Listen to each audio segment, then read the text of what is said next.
सही ज्ञान न होने कारण उस लकड़हारे को भी बहुत दुख हुआ, लेकिन तब तक समय उसके हाथों से रेत की तरह फिसल चुका था। बुद्ध ने शिष्यों को लकड़हारे की एक कहानी सुनाते हुए कहा, एक दिन एक राजा जंगल में शिकार के लिए गया तो रास्ता भूल गया। उसने बहुत देर तक रास्ता खोजा पर उसे रास्ता नहीं मिला। वह बहुत ज्यादा थक चुका था। भूख और प्यास के मारे वह व्याकुल होने लगा। तभी उसने देखा कि जंगल में एक लकड़हारा लकड़ियां काट रहा है। बहुत से पेड़ कट चुके हैं, थोड़े से ही बाकी हैं। उन्हीं में से एक पेड़ की शाखाओं को नीचे गिरा रहा है।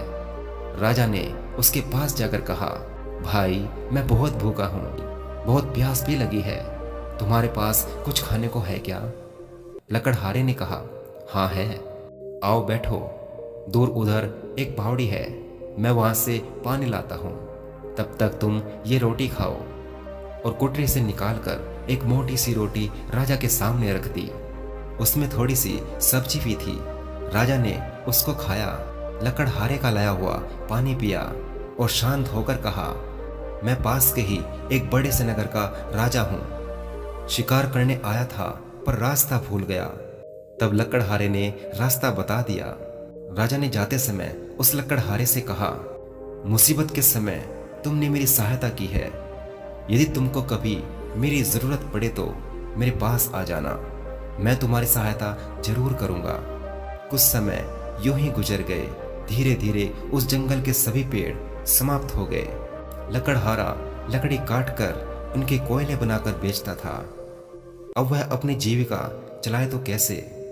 वह बहुत दुखी हो गया। दुखी मन से राजा के पास पहुंचा।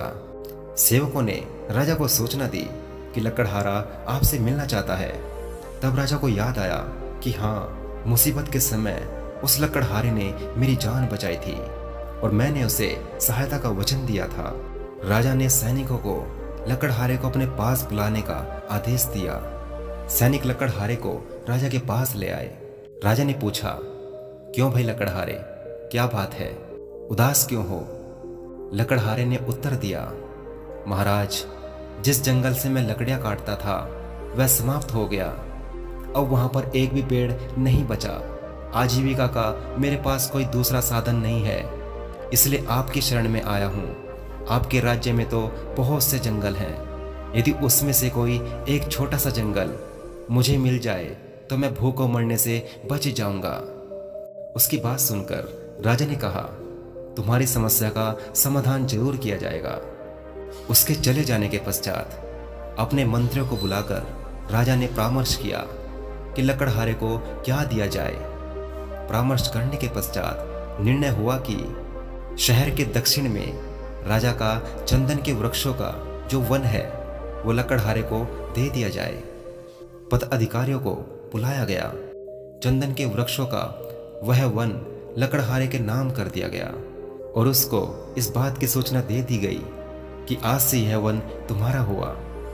कई वर्ष बीत जाने के बाद राजा एक दिन अपने महल में बैठा था कि लकड़हारे का ध्यान आया। प्रसन्नता के साथ उसने सोचा कि अब तो लकड़हारा एक बहुत ही अमीर इंसान बन चुका होगा। उसने कई बड़े बड़े भवन और महल बनवा लिए होंगे, इसलिए चलकर उसे देख लेना चाहिए। राजा अपने मंत्रियों को साथ लेकर उस वन में गया जो लकड़हारे को दिया गया था, किंतु वहां कोई वन न था, चंदन का कोई वृक्ष न था।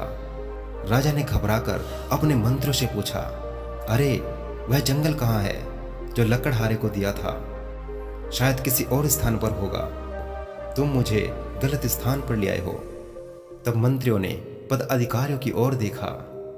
पद अधिकारियों ने कागजों की ओर और छानबीन करने के बाद पद अधिकारी बोले, महाराज, वह जंगल तो इसी स्थान पर था। राजा ने कहा, फिर वह कहाँ गया? खोज करने के बाद कुछ दूरी पर चंदन के कुछ वृक्ष दिखाई दिए। उनके बीच में बैठा हुआ लकड़हारा भी दिखाई दिया, निराश, उदास, विचार मग्न। राजा ने उसके पास जाकर पूछा, अरे तू चिंता में क्यों है?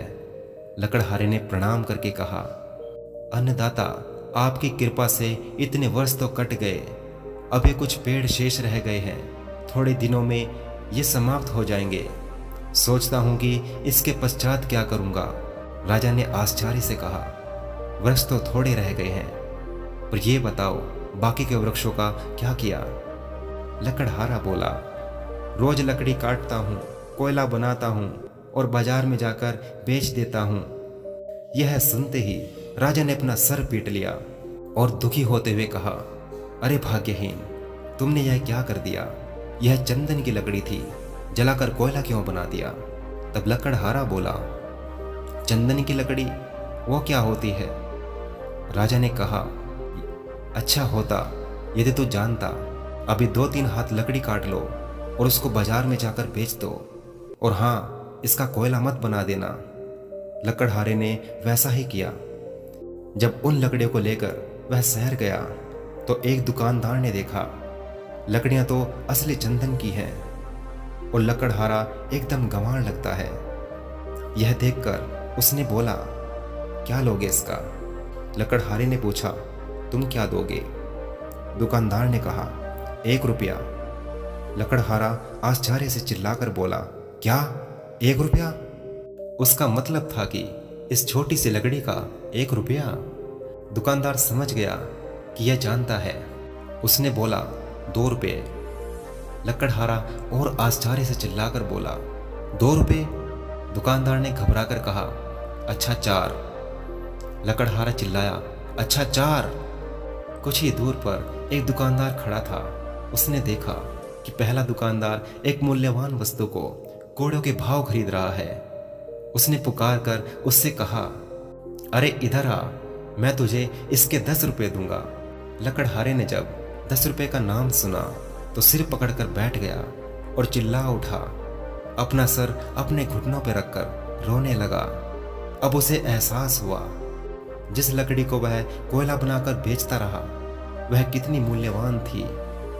उसने कितनी बड़ी संपत्ति को अपने हाथों से जलाकर नाश कर दिया।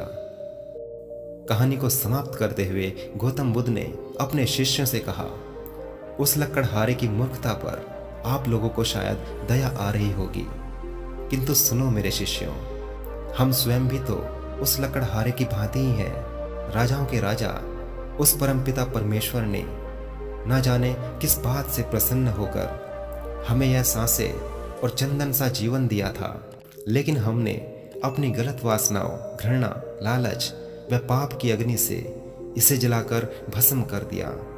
कितनी मूल्यवान है ये सांसें, हमने इन्हें समझा ही नहीं। सांसों का यह चंदन परिपूर्ण वन, जिसे हमने अपने काम, क्रोध, लोभ, मोह और अहंकार की अग्नि में जलाकर कोयला बना दिया है। परंतु जो होना था वो तो हो गया, अब उसे बदला नहीं जा सकता। अब जो चंदन के थोड़े से वृक्ष, यानी कि जो हमारा आगे का समय बचा है, आओ इन्हीं का उचित उपयोग करें और अपने जीवन को सुख, शांति और समृद्धि से भर लें।